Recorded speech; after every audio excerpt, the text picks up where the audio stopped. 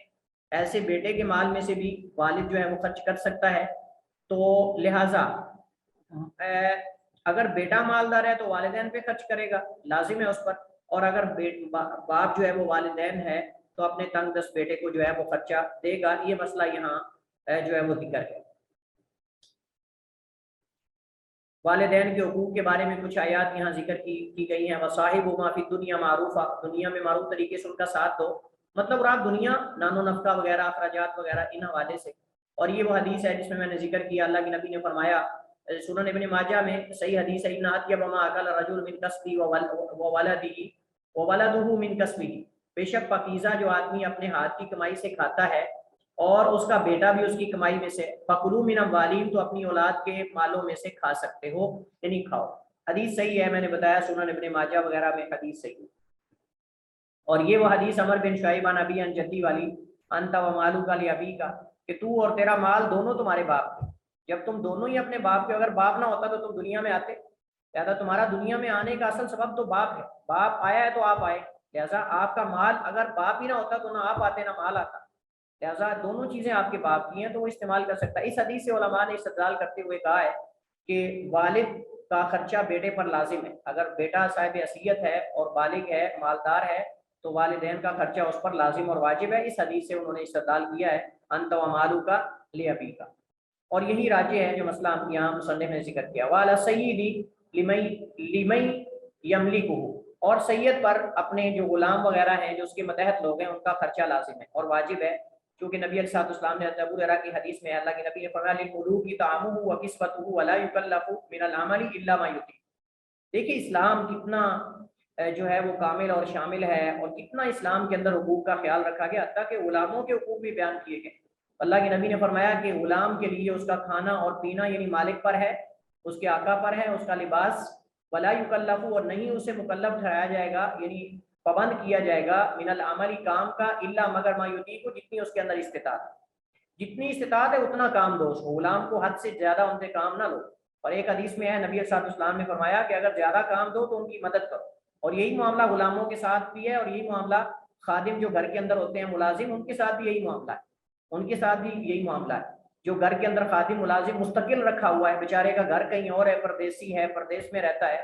تو اس کا بھی کھانا پینا لباس وغیرہ مالک کے ذمے ہے، اور جو ہے وہ اچھا کھلائے اچھا پلائے اس کو، اس کے حقوق کا خیال کرے، اور دوسرا یہ ہے کہ اس کو اگر حد سے زیادہ کام دیتا ہے تو اس کی ہیلپ کرے، ساتھ کوئی اور بندہ شامل کرے اس کی۔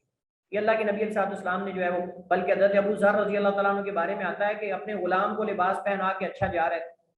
حضرت ابو ذر غفاری رضی اللہ تعالیٰ عنہ بازار میں نکلے، وہی جبہ اچھے والا خود پہنا ہوا ہے اور وہی اپنے غلام کو پہنایا ہوا ہے، تو حضرت ابو ذر رضی اللہ تعالیٰ عنہ سے پوچھا گیا کہ تم نے یہ مطلب کہ کیوں کیا ہے سارا؟ انہوں نے کہا کہ اصل میں نے ایک دفعہ اپنے غلام کو ڈانٹا تھا، اللہ کے نبی علیہ السلام نے غصے کا اظہار کیا تھا، تو اس کے بعد پھر میں نے یہ تہیہ کر لیا کہ میں آج کے بعد جو خود کھاؤں گا وہ اپنے غلام کو کھلاؤں گا، جو خود پہنوں گا اپنے غلام کو پہناؤں گا۔ تو اللہ کے نبی نے فرمایا فمن جعل اللہ اخاہ تحت یدی، جس کو اللہ تعالیٰ نے اس کے بھائی کو اس کے ہاتھ میں اللہ تعالیٰ نے تابع کر دیا، متحد کر دیا، فلیطعمہ، تو اسے چاہیے کہ اسے کھلائے، مما یاکل، جس سے وہ کھاتا ہے، ولیلبسنہ ما یلبس، اور اسے پہنائے جو خود پہنتا ہے۔ تو اس حدیث پر عمل کرتے ہوئے حضرت ابو ذر جو ہیں وہ جب بازار میں نکلتے تھے تو وہی لباس خود پہنتے تھے، وہی اپنے غلام کو پہناتے تھے رضی اللہ تعالی عنہ۔ چلیے خیر، یہاں اور بھی حدیث مصنف نے ذکر کی ہیں، انشاءاللہ اس کا بعد میں مطالعہ کریں گے۔ کہتے ہیں ولا تجب علی القریب للقریبۃ الا من باب صلۃ الرحم، کسی قریبی رشتہ دار پر اپنے قریبی رشتہ دار کا خرچہ دینا واجب نہیں، مگر صلہ رحمی کے طور پر دیا جا سکتا ہے۔ اور میں ایک بات کروں کہ قریبی رشتہ داروں کو جن کا خرچہ آپ پر لازم نہیں، ان کو خرچہ دینا، ان پر خرچ کرنا، یہ ڈبل صدقہ ہے، ایک تو صدقہ ہے اور دوسرا صلہ رحمی، دوہرا اجر ہے، اس کا دوہرا اجر ہے، ایک صلہ رحمی اور ایک صدقہ ہے، دونوں طرح کا۔ تو اللہ تعالیٰ نے اور احادیث کے اندر باقاعدہ جو ہے وہ اس کی فضائل اور جو ہے وہ مناقب بیان ہوئے ہیں، اور یہ بہت بڑا اجر ہے، اور صلہ رحمی بھی ہے، احسان بھی ہے، اور وآتی ذی القربى حقہ وبالوالدین احسانا وبذی القربى والیتامى والمساکین وابن السبیل الی آخر الآیات. یہ متعدد آیات میں اس پر ابھارا گیا ہے اور اس کی ترغیب دلائی گئی. اور صلہ رحمی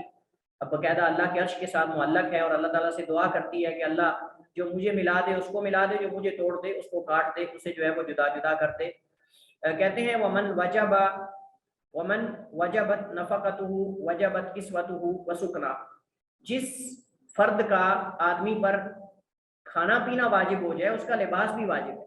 یعنی جہاں خرچے میں کھانا پینا لازم ہے جس بندے پر, اسی بندے کا لباس بھی اس پر پہنانا لازم ہے. صرف یہ نہیں کہ کھانا پینا دیتا رہے اور لباس کہے کہ ٹھیک ہے ایسے ہی رہو, ایسا نہیں ہے. لباس دینا بھی اس پر لازم ہے. کسی مسلمان کی جان بچانے کے لیے مال خرچ کرنا یہ بہت بڑا افضل ترین صدقہ ہے. وتعاون علی البر والتقوی, اور نیکی کے کاموں میں نیکی اور تقوی کے کاموں میں ایک دوسرے کا تعاون کرو. کسی مجبور بے بس کی جان بچانا جس پر دیت واجب ہو چکی ہو یا اور کوئی مسئلہ ہو, پھنسا ہوا ہے بیچارہ مظلوم ہے, آپ اس کی مدد کریں. انصر اخاک ظالما و مظلوما, اپنے بھائی کی مدد کرنی چاہیے. تو لہٰذا اس صورت کے اندر مظلوم کی مدد کریں اور ظالم کا ہاتھ پکڑیں, یہ بھی ایک طرح کی مدد ہے. اس کے ساتھ جانوروں کا خرچہ ان کے مالکوں پر لازم ہے, یہ مسئلہ ہے. اور وہ حدیث واقعہ حضرت نبی علیہ الصلوۃ والسلام کا جو اونٹ کو اس نے اپنے کنویں پر جو ہے وہ پانی نکالنے کے لیے یا کام کے لیے لگایا ہوا تھا, اللہ کے نبی علیہ السلام کے سامنے اونٹ نے شکوہ کیا. اللہ کے نبی نے اس کے مالک کو بلایا, اس نے کہا کہ میرا مالک جو ہے یہ مجھے کھانے کو کم دیتا ہے اور کام زیادہ لیتا ہے. اللہ کے نبی سامنے آیا کہ یہ اللہ تعالیٰ نے تمہارے ہاتھوں میں رکھے, تمہاری خدمت کے لیے بنائے ہیں, تو ان کے حقوق بھی ادا کرو, ان کو کھانے پینے کو بھی دیا کرو, کام کم لیا کرو. اس طرح وہ بلی جس کو عورت نے باندھے رکھا, نبی صلی اللہ علیہ وسلم دخلت امرأۃ فی ہرۃ, ایک آدمی جو ہے ایک بلی کے سبب آگ میں داخل ہو, تو وہ کیسے داخل ہوگی کہ اس نے بلی کو باندھے رکھا, نہ کھانے کو دیا نہ چھوڑا تاکہ وہ زمین میں سے کیڑے مکوڑے کھا کے جان بچا لے, تو بیچاری بھوک اور شدت کی پیاس میں ہی مر گئی. تو اللہ تعالیٰ نے اس عورت کو جہنم میں داخل کر دیا. اور آپ دیکھیں دوسری طرف ایک کتے کو پانی پلانے سے عورت جنت میں داخل ہو. صحیح مسلم کے اندر حدیث موجود ہے, زانیہ باغیہ عورت راستے میں دیکھا کتا بل پلا رہا ہے, بھوک اور پیاس کی شدت سے زمین سے مٹی کھا رہا ہے, تو اس کو رحم آ گیا, اتری کنویں کے اندر اپنے جوتے کے اندر پانی بھر کے کتے کو پلا دیا, اللہ نے اس کو جنت میں داخل کر دیا. اور دوسری طرف ایک عورت نے بلی کو باندھے رکھا, نہ کھانے کو دیا نہ پینے کو دیا نہ چھوڑا تاکہ وہ کھا لے, مر گئی بلی, اللہ نے اس عورت کو جہنم میں داخل کر دیا. تو اس سے پتہ چلتا ہے کہ یہ حقوق ہیں, جیسے انسانوں کے ایسے جانوروں کے حقوق ہیں. اگر آپ نے کسی جانور کو رکھا ہوا ہے تو اس کی خوراک کا کھانے پینے کا بندوبست کریں. البتہ لباس ضروری نہیں, لباس ضروری نہیں کیونکہ جانوروں کو لباس پہنایا نہیں جاتا, کیونکہ جانوروں کو لباس ہی پہنایا. کیا خیال ہے جسے بندر رکھا ہوا ہے اس کو شلوار پہنائے گا کہ نہیں؟ نہیں سر. جس نے بندر رکھا اس کو شلوار پہنائے گا کہ نہیں؟ نہیں سر. آئیے بندر والے جو آتے ہیں انہوں نے پہنائی ہوتی ہے لیکن بندر کو شلوار نہیں پہنائی جاتی. چلیے خیر, حاضری لے رہے ہیں ہم, اس کے بعد کلاس کا ٹائم ختم ہو گیا ہے, اسی پر ہم اکتفا کرتے ہیں. واللہ تعالی اعلم واحکم, صلی اللہ وسلم علی نبینا محمد وعلی آلہ وصحبہ وسلم.